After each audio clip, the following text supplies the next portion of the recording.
Hi, everybody. It's Mimi from Be Heard, Empower Yourself. I needed a lot of that today. Internet, of course. So, we're hoping to get through this wonderful interview today because we are diving into a topic that touches nearly every human life: grief, healing, and the power of choice in the face of profound loss. Our guest is Larry Freeborg, author of the book Always at Choice: Strategies for Moving On After the Death of a Spouse or Life Trauma. And in this deeply compassionate and practical guide, Larry offers a roadmap for reclaiming agency after your life shatters, whether it's through the death of a spouse or another life altering trauma. And Larry, your work, your lived experience, your emotional insight, these are all things that can help people move forward. So welcome, Larry. I'm sorry, I missed your question. Say it Oh, again, would you? here. I just said welcome. Thank you. Nice to be here with you. Okay. You can hear me. I just have to speak louder. Okay. So, Larry, the title of your book, when I read it, the book title, and it said always at choice, not always Yes. a choice. Can you explain that? Why you wrote it that way? The title? Well, thank you for noticing because it was important to really stress the part of being at choice, not a choice. There's a lot of us that speculate, well, I always have a choice. Well, really right in the moment you're at choice. You and I are at choice how we want to do this discussion that we're going to have. And what what was so significant for me is at the time that I finally got that idea, I was in the psych ward, and the person that was helping me out said, "What are you going to choose to do to take care of your kids?" And I said, "There's no choice. I have to take care of my kids." She says, "Well, what I was just trying to do is help you realize that you're at choice about how you take care of your kids." I said, "Now I have to take care of my kids. That's a responsibility. My dad took care of me when my mom was sick, and took care of my brother and my sister when she was sick for 6 months, and I have to take care of my And kids. I need to take care of my let's kids." stop there because here I see where we're going. And for me, what I'm hearing is we have cultural and personal ideas about choice that we learned when we were young. Like you have to take care of your family. You have to take care of mom. They tried to teach me that I should never leave the home and make money for them for the rest of my life. I fought that and I finally got out of it. But that's what you're talking about, the ideas that we were taught. Like, Yes, I folks, was trapped in the have tos and need tos. And once I exploded, I said, "All right, I choose to take care of my kids." And once I chose to take care of my kids, the therapist went on, "Well, now you can choose how you want to feed your kids." And we went through a whole bunch of ideas about how to choose my kids, feed my kids. And that's when I got the message: I'm always at choice. And that's been a big mindset for me, is to just live in the world that I always am at choice, not I always have a choice. wherever you are at the time, I have been at that point with two children, no child support, standing in line at the Salvation Army, getting food stamps. God, I mean, but it was there. I did what I had to do, so I totally understand that. But before we go any further, your book, is it written as nonfiction or fiction? Do you write it as somebody else's story or your specific story? It's my story. Okay, I asked that because was there a choice that you hadn't planned for, and all of a sudden you had to make it, besides taking care of your children? Uh, no, I didn't have a plan at the Okay. time. That was That was the part part. of it. I was out of a job. Yeah. My job after 18 years had been terminated with a company that I'd been with, and it was in the middle of a recession. Unemployment was 7.4% at that particular time, which is even higher than it is today. And I just didn't know where I was going to go, how I was going to do it. I just knew that I had another belief system that every one of us has gifts, and my idea is to creatively capitalize on my natural gifts and talents wherever they take me. Yeah. And in the area of doing business marketing and strategic business planning, I was very successful at it. So I just chose to continue to capitalize on that. Well, that's good that you pulled that out of your hat, so to speak. So, what was the hardest chapter to write in the book, or the hardest the situation? first The the first. first chapter took me 20 years to get to that Oh, point to write. It took me 20 years to gain enough courage to ask for help to write the book. It took me 3.5 years to write the book with help. But okay. at the very beginning, I just had a belief system that I wasn't good enough. I couldn't write, that the story that I had to tell wasn't really interesting. I mean, I had all sorts of saboteurs dogging me at the time. Oh, yeah. But Yeah, I once understand. I committed to do it, realizing that I'm always at choice, you can either talk about writing a book or you can write the book. This is kind of what it came No, down to. I've written 4 books, and this all happened because of COVID. And I have chronic depression, anxiety disorder, and my husband has Parkinson's, stage 4. Oh, Wow. what fun. So 2020, I also have an autoimmune disease, and I was recovering from breast cancer. So we had to make the decision to barricade and not go out in the world, which caused me more depression. And I went into counseling, a counselor on Zoom. That's when that started. They start doing everything on Zoom. Uh-huh. And she's the one that said, go do something for yourself. Go in, start writing, write a book about your life. I said, I'm not a writer. And Uh-huh. she said to me, didn't you tell me you wanted to be an English teacher? And Wow. I said, you're right. You're right. So grammar and vocabulary, I got that. And if Yeah. I'm writing my life story, I don't even have to think about it. No, no. And after that came the podcast, because people with Parkinson's sometimes, as the day goes on, they become less verbal. And I'm a Okay. talker. Could you tell? So the podcast allows me to meet lovely people like you, learn things, and hopefully help other people with problems. So you're a I widower. am, yes. Second time. My second wife died just the first of the year last year.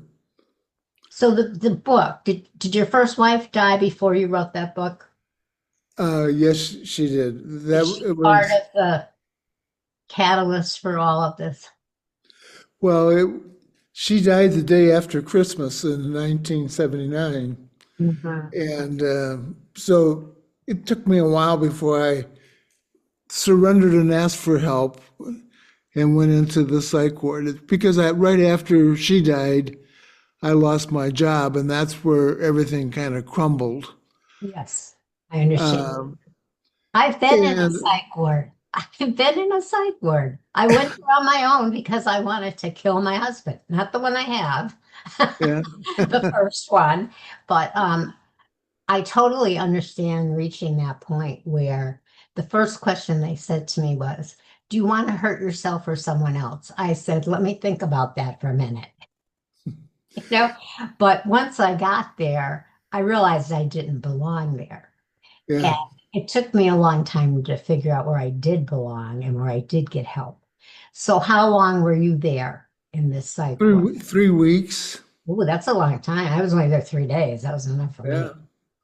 But It's in that particular process is when the occupational therapist came by and asked me how are things going, and I'm a positive guy, so I've said, well, they're going great, you know. yeah, I'm just sitting I'm in in a a psych psych ward. ward, but they're going great, right? Yeah, yeah, yeah. So out of touch. Mm-hmm. What we But are. anyway, she asked me how it was going with the kids, and we had known that my wife was going to die from leukemia, so we had talked about all of us were going to have chores around the house, and Yes. I hadn't come to the point that I was going to hire somebody to help me out yet. Uh, Mm. Of course, I didn't have any money, so I was concerned about Yeah. having somebody come in and give me a Oh. helping hand, especially cooking. Was there And family that helped? cooking was the big deal, yeah. How about So, family? No so family? the interesting thing about you said that wanting to kill somebody. Yeah. So anyway, I chose to bake a chicken, and Okay. they said, "Well, you could bake a chicken here." I said, "No, really." Yeah, she says you could, but you have to do it right. You have to read the cookbook. You have to order all the stuff in, and then we'll set you into a room, and you can go ahead and bake your chicken. Now, any woman knows it's pretty easy to bake a chicken, but I'm this guy and I'm going to bake this chicken and I want to do it right. So I'm going to make my own stuffing, instead of just going by and buying stovetop. So Mhm. I'm busy with a French knife in my hand, chopping the celery, chopping the onions, chopping the liver, chopping the heart, boiling my broth. And I'm getting angrier and angrier and angrier. And I'm concerned that I'm angry with this French knife in my hand Mm. that I needed help. So I asked for help. And that's how This I ended up with this was this at home. therapist that said, Okay, gotcha. your choice. Yeah. Yeah. But Okay. Gotcha. today, today with post-traumatic stress disorder, I didn't know anything about that at that time, but Yeah. it's a way of acting out. And people don't understand that when you say PTSD, they always think of like veterans or someone that had a very traumatic, uh, unbelievable experience. But I was an abused person when I was young by my parents and by my first husband, so there's two. And my husband now I am with almost 40 years. So that means it was them, not me. I always make a point of saying that. But Right. that's PTSD. I had trauma from 5 years old that I know Right. up until I was maybe 40, you know, Yep. and and I did not know what it was. I did not know I had depression anxiety disorder. So I drank. Mm. Many people turn to alcohol. Yes. In May, I will have 35 years, 35 years. That's great. So, but again, choice. I came to a choice in 1991, drinking, having a nice husband, having a nice life, and feeling depressed to say to myself, something's going on, and go Right. find out what it is. And Yeah. that's the thing. That's what's strong. And we are strong people. You're a strong person. Well, have become much stronger. And you do. What doesn't kill you makes you stronger. It Yeah. is true. It is true. So, since you wrote, did you publish the book yet? Is it published? Yes, you didn't get a I copy of did. it? Oh, no, I did not. No, now that I'm looking at that cover, I did. I All got a right. copy of another person's book. I Oh, just read an excerpt of yours oh, online.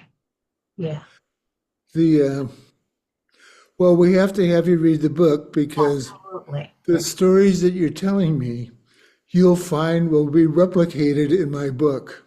And then I'll I, have to have you back. I attended to tell children of alcoholics for 5 years. Oh, there you go. Now, it turns out that my problem wasn't with physical abuse or anything like that in my home, and my parents weren't alcoholic. So I kept wondering, why do I have all these characteristics of Mhm. adult children of alcoholics written by Janet Wojtas? Yes, I know it. Well, I was dating women that were adult children of alcoholics, and I kept struggling trying to put a good relationship together. And I finally figured out that every woman that I was dating after my wife died was an adult child of an alcoholic, and I was attracting them. Whoever I was was attracting them, but I couldn't figure out what was the thing that was causing me to have this alcoholic behavior. But it turns out that my situation was rigid religiosity, which was really kind of fascinating. But anyway, it's the I get it. problem I that get I had to it. Mhm. deal with. Yeah, I was raised Catholic. And when I divorced my first husband, who had been cheating, so I divorced him for adultery, number one. There were other yeah. things. The Catholic Church said to me, well, you can't receive communion anymore.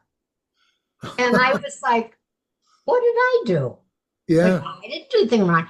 And that absolutely ruined my relationship with religion because they're going to punish the innocent person, you're going to punish the victim. So it took me many years to find something that worked for me and to finally get on a spiritual path, not a religious path. That's where I'm at. But yeah, some religions, you say thing, oh, good, good, then you get it. Okay. Yeah. yeah, Yeah. And I couldn't do that. I had to go through my journey. I had to date the wrong man. I had to become alcoholic and be yeah, leaning on that as that was going to fix everything. And then I had to get very depressed and realize this isn't working. And once I got sober, then I could find a path that led to spirituality. Because people talk about that all the time as if it's so easy. yeah. It's Oh, not. I'm a spiritual person. Oh, okay. Do you meditate every day? Do you, do you do readings that are spiritual? Like, well, no. I Hmm. just love nature. Well, I'm not going to discount nature Oh because God, I have a practice no. Mhm. of every day doing 10 blessings. And those are of things that come to me that I don't have any control over. And if you look at nature, at birds, trees, Mhm. flowers, animals, deer, horses, dogs, cats, I mean, there are all these wonderful examples of living things that I am not in control of. And But, you're doing a spiritual practice. That right, is a spiritual practice, and it's right, almost a form of meditation. So it that's what is. I'm saying. I will qualify you as a spiritual person. I have that power. Thank So you. people that read your book, what do you think that they might do differently after finishing Ethics and Choice Uh, or a my whole hope, the biggest thing that I see people struggle with is like you had to let go of an old belief system. Very critical in your growing up, but you had to let that go in order to be happy. So the biggest challenge that I have when I'm coaching people is to have them look at their belief systems and what the source of their belief systems are, and to let go of the ones that are keeping them trapped so that they can choose what they want to do with their life and move on. Yeah. And the thing is, um, if they're self-medicating like I was, Yes? they're not ready for that. No? So, it's just like in AA, the first thing is denial. Yes.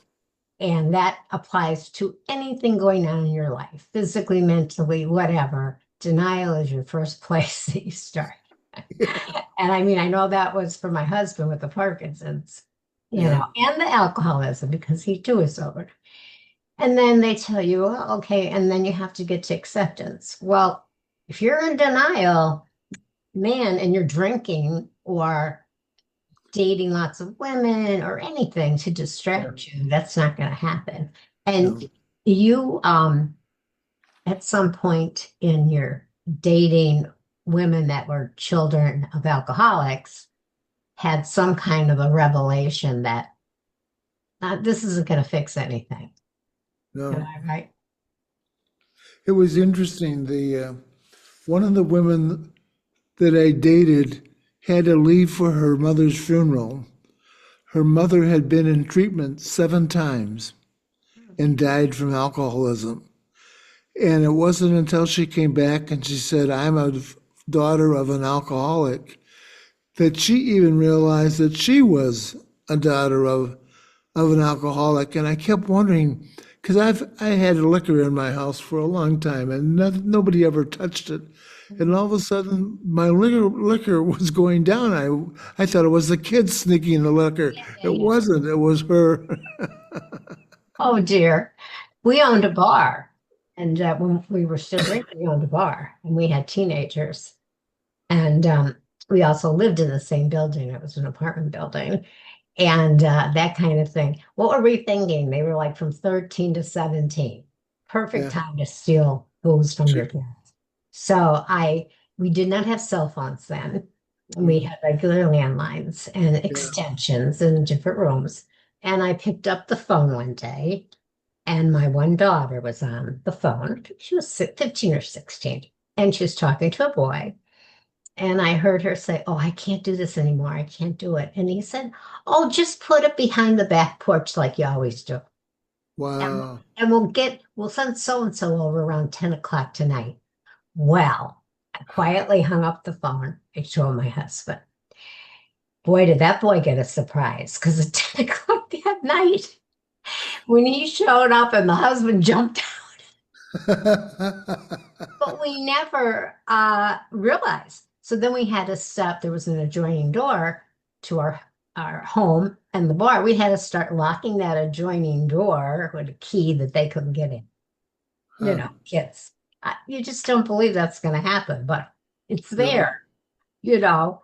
So did you confront her about drinking your alcohol, this woman? No.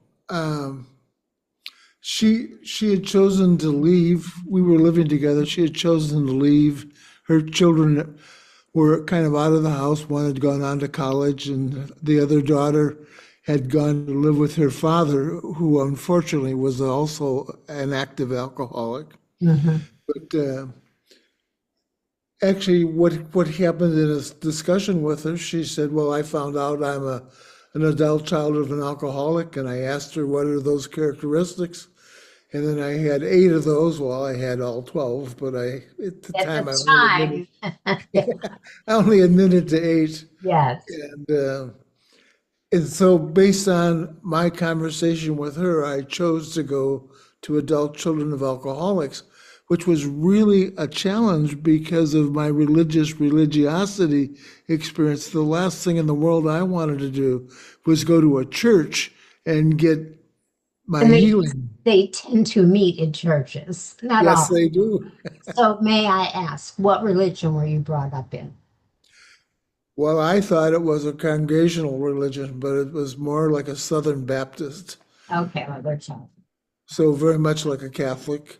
I lived up in a Worse. Catholic, yeah, The worst. Catholic neighborhood. Oh, okay. Uh, the church I belong to now is non-denominational. It's a spiritual community. And our minister is a gay man. And he was in uh, when it wasn't Baptist, I forget which one it was, but it was one of the really strict by the Right. Old Testament Bible and did not believe homosexuality was supposed to be. And he wanted to be a minister growing up. That's the irony. And he went to ministerial school. And I guess by his second year, they realized and they kicked him out because Wow. it's gay. So it's so funny what life has for you. Don't get depressed because you never know. One door shuts, another one opens. He also could sing and dance, and he went to New York City Oh, and he became an actor, dancer. He was on Broadway, not a star, but he was in Broadway shows. And he Wow. even had like little walk-ins on Law and Order, and he had a career as an actor for Hmm. 30 years. And now guess what? He Yeah. moves to Florida and he becomes a minister.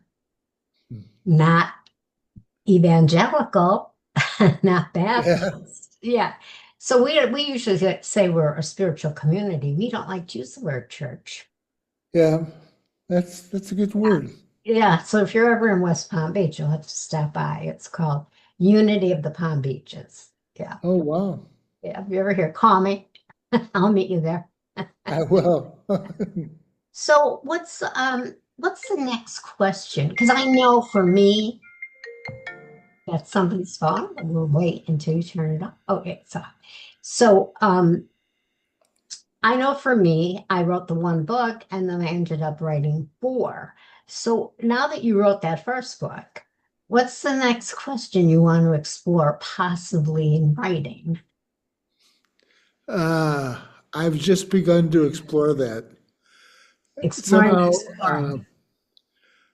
things are opening up for me, and I'm saying, well, is this some of the lessons I know could be deeper than I've written about in the book. Mhm. And so that's a possibility. But the whole thing is about, for me, being of service, helping other people live better lives. And what I committed my life to be was lifelong learning. And so I'm still learning today, even at 87 years old. I'm taking a course called Positive Intelligence, Mhm. which has been really informational and useful. So I suggest you put that one in your packet. It's an interesting journey. It Yeah, combines a lot of the stuff that I learned. I'm on the And same page, excuse the pun, as you, because I'm 77 years old. Which I know I don't look 77, but I am. The inside of my body looks 77. Trust yes, me, trust me. And for me, um, if I don't know something, I go right on the computer and I research it. And my second book, it turned out my father was adopted, and he grew up thinking that the man was his real father, his biological father. This man mm, lied to him, and this man was Sicilian. And the mother, you turn that off, maybe, Larry. yeah, So put the silencer on there. So yeah. anyway, I'll It's talk like amazing because most of the time it doesn't ring. of course, it's Murphy's Law. Anyway, he hated the Irish because the mother was Irish that put him in the orphanage. Well, when he died, I did ancestry DNA. I don't know why I never thought of it before. And the letter came and it said, your father is 100% Irish. Ah, Now swallow that pill. What? So I went and did the research. I had his mother's name. I was able to find out the biological father's name. I researched for about a year. I traced back to 18th century County wow. Mayo. Mm. And I was able to go from there to present day. And about the 19th century, I started to recognize names of people. And I call it unearthing my Irish roots. And I found out the kids that I played with on the block were my cousins. Wow. Yes. And then I had a half uncle that lived 6 blocks away, which, Larry, meant my father had a half brother that he Ah, never knew that lived 6 blocks away. But mm, that's how things were back then in the yeah, 30s when he was born. So I think what this is what I'm getting at, that keep doing things, keep doing things. Now I'm going to learn Spanish because where I live, that's the main language is Spanish, not English. right, So other than your friends and neighbors, people that work in the stores, delivering groceries, speak Spanish. And right. when I get an order, I know about 12 words. But when I say to them, where do you want this? Aquí, Yeah, muchas gracias, buenas tardes. When I say the words, they're like so happy. They start smiling and they go, "Oh, Spanish." I said, "I'm just learning." And the one man said, "But your pronunciation perfecto." I said, "Oh my gosh." So, That's great. it doesn't matter if you're 88 or 77 or, keep the Yeah, brain going. Don't sit in yeah, a chair all day, right? yes. And it Yeah. also works for working on your depression. Oh, yes, absolutely.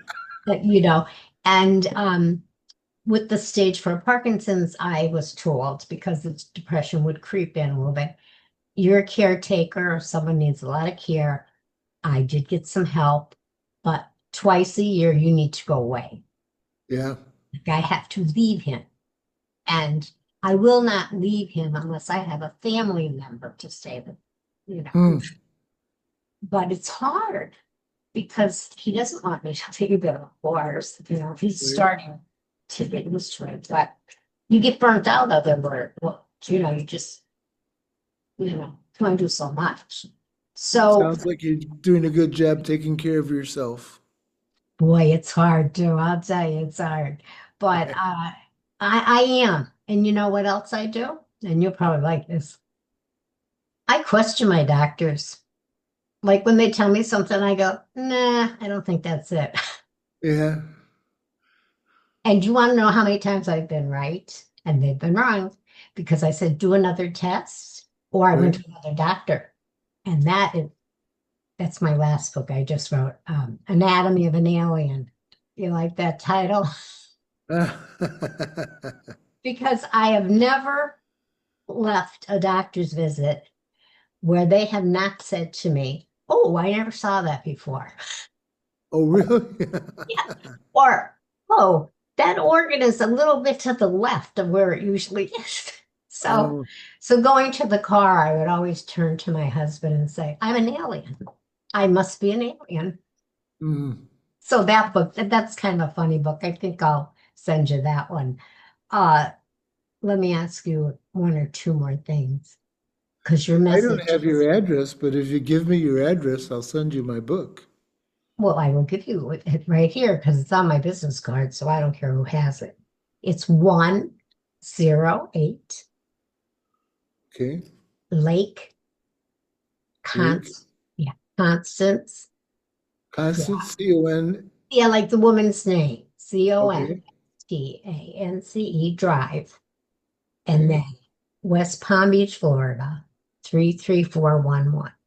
And do you have a Kindle? It's a Kindle version. I don't have a Kindle version, but Do you have an Kindle? Amazon. There's Oh, a, okay. Yeah, I could send you mine through Amazon to your email. And then when you okay. get the email, you click on it and the book will be there. Okay. I want you to have the book with a cover Oh, I understand. Yeah, because if I you want it. I want it. It's going to be displayed in my living room. Trust me. because if you look at that cover that's on the back of my, you'll see a ship that's there. Yes, yes. And And the you say, book's well, right why would you behind put a ship on a self-help book? I'm surprised you didn't ask that question when you hadn't seen the book. me. No, I did see the book online. Okay. I read a sample. Well, they can Well, mean a anyway, lot of then, things. It could symbolize a lot of things. What yeah. direction you're going to go in, you know. Well, that actually is a copper rubbing that I did when I was in the psych ward. You did that. Oh, I did that. wow. And when I did the copper rubbing, what I did is it meant for me leaving the dark place that I was in Mhm. and moving into the light with I a love bunch of it. people helping me sail the ship. There you go, your crew. Very good. And A so good that analogy. became kind of like my visual message board that would talk to me about what I'm doing with my life, leaving the dark side and moving into the light with And help. Larry, what you're doing also, and I was told this, and this is why I know it because someone told it to me. They said, your books and your podcasts and your YouTube shows, that's your legacy. because you are leaving your learned experiences behind for future people or anyone to do. And that's what you're doing. That's your legacy, and everybody, it's not about leaving money behind. It's not about how many kids you had or how many things you built. That's your legacy. Thank And you. it's a good one. So Yeah. thank you for joining us. This has been a very powerful message, especially in the darkest of times we are in right now, to know that we are not powerless and we can choose our next step, which is what Right. you did. And we can choose our next breath and decide to keep going and eventually choose our next chapter, which you did and are still doing, right? Right. So I hope you enjoyed speaking with us today. I enjoyed it. Oh, absolutely. Good. It's been nice to share stories Oh, and I could talk for hours. yeah, and see us both on the other side. Whatever that may be, because we really don't Well, know. no, I'm saying that both of us are on the other side of dark times. Oh, that I understand. And I'm just saying it's nice to be with somebody who has gone through the journey and has gotten the wake up call and is on the other side. So congratulations to what you've Thank done. you. Thank you. And healing begins with knowing you're not alone. So my shows tell people they're not alone, no matter what the subject matter might be. And for my listeners to learn more about your work and your next book, I'm going to have some. Do you have a website? I actually have two websites. One is called Always at Choice, which is the website for the book. Uh, Alwaysatchoice.net, I'm sorry. this, Alwaysatchoice.net. The other one, which is about the activity that I'm still involved in, is steppingthroughthegate.com. That in some of the work that I did, one of the participants said, "You know, what you've done is you've allowed me to step through the gate. I've wanted to do so many of those things all the time, and I've never been able to make the move, and you've allowed me to step through the gate." So that's how I thank got that you. title. Thank you. Thank you so much for being here. And I will read the whole book because I haven't read the whole book yet. And we will continue this conversation, hopefully. Right? Hopefully, I like it's enjoyable. Thank Good. you. I'm glad you're here. So, listeners, until next time, take care of yourself and remember you are always at choice.